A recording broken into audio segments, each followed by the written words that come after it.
सोचिए आपकी माँ, बहन या बेटी को सिर्फ शक के आधार पर डायन कह दिया जाए और फिर एक दिन पूरा गांव उसे घेर कर जिंदा जला दे।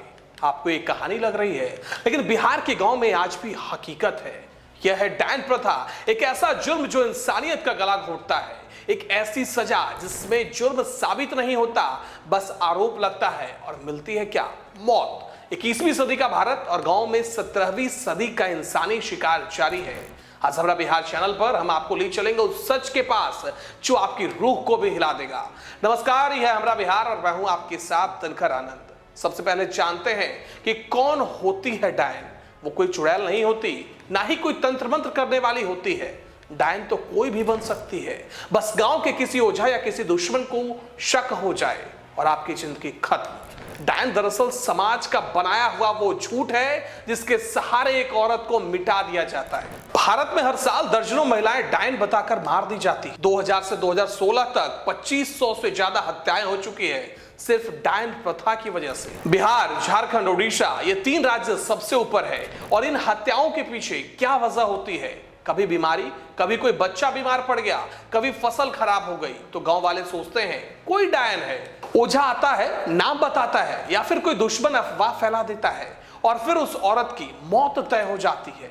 डायन घोषित होते ही क्या होता है, अब आपको ये भी बता देते हैं।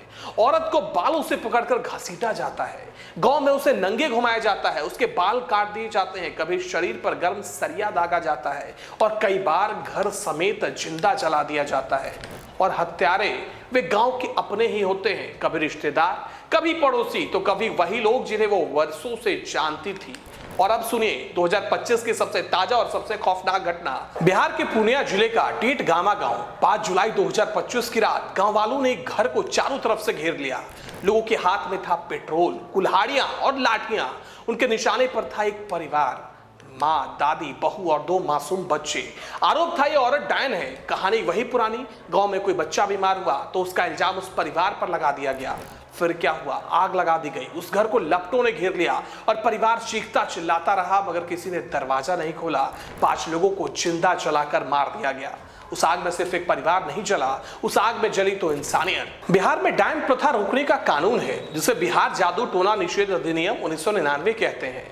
यह अधिनियम डायन की पहचान करने और ऐसी पहचान के परिणाम स्वरूप महिलाओं पर होने वाले अत्याचार, अपमान और हत्या को रोकने के लिए है।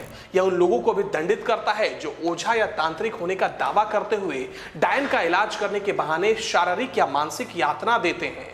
कोर्ट कचहरी, कॉम और स्क्रिप्टेड कॉम पर इस अधिनियम के विस्तृत प्रावधान देखे जा सकते हैं। अब बात करते हैं इसके सजा के बारे में। किसी व्यक्ति को डायन के रूप में पहचानने पर 3 महीने तक की कैद या 1000 रुपए का जुर्माना या दोनों होता है। डायन बताकर किसी महिला को शारीरिक या मानसिक यातना देने पर 6 महीने तक की कैद या 2000 रुपए का जुर्माना देना होता है।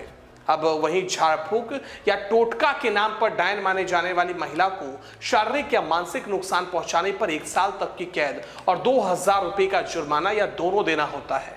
इस अधिनियम के तहत सभी अपराध संज्ञेय और गैर जमानती होते हैं। बिहार में कानून होने के बावजूद लगातार घटनाएं हो रही हैं। गांव कनेक्शन और द इंडियन एक्सप्रेस की रिपोर्ट बताती है कि 1999 में कानून बनने के बावजूद बिहार में महिलाओं को अभी भी डायन बताकर प्रताड़ित किया जा रहा है और उन्हें मारा भी जा रहा है। फ्रंटलाइन के एक सर्वेक्षण भी पाया गया कि सर्वेक्षण किए गए 85% ग्रामीण नेताओं को भी इस 1999 के अधिनियम के बारे में जानकारी नहीं थी। जब कानून बनाने वाले ही जागरूक नहीं है तो आम जनता कैसे होगी?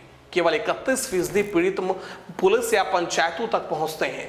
उनमें से भी 62% को कोई समाधान नहीं मिलता। यह दर्शाता है कि कानून का प्रवर्तन प्रभावी नहीं है और पीड़ितों को न्याय नहीं मिल पाता है। वहीं CNLU के कुलपति फैजान मुस्तफा ने बताया कि कानून समाज में स्वीकार्य व्यवहार के लिए एक ढांचा प्रदान करते हैं, लेकिन सामाजिक दृष्टिकोण, सांस्कृतिक प्रथाओं और सहायक तंत्रों में बदलाव के बिना उनकी प्रभावशीलता सीमित होती है। डायन प्रथा एक बीमारी है जो हमारे समाज को खोखला कर रही है। इसे जड़ से खत्म करने के लिए हमें मिलकर काम करना होगा। शिक्षा की रोशनी से अंधविश्वास के इस अंधेरे को दूर करना होगा और एकजुट होकर एक ऐसे समाज का निर्माण करना होगा जहां हर इंसान, खासकर हर महिला, सम्मान और सुरक्षा के साथ जी सके।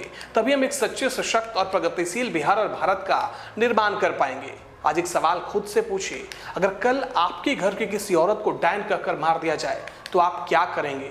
शायद तब आपको समझ आएगा कि आज जिस पर जुल्म हो रहा है वो भी किसी की माँ है, किसी की बहन है, तो किसी की बेटी है। इस जानकारी को ज्यादा से ज्यादा लोगों तक पहुंचाएं, जागरूक बने, अंधविश्वास के खिलाफ आवाज उठाएं। धन्यवाद। हमारा बिहार देखते रहिए और समाज को बेहतर बनाने में अपना योगदान देते रहिए। नमस्कार।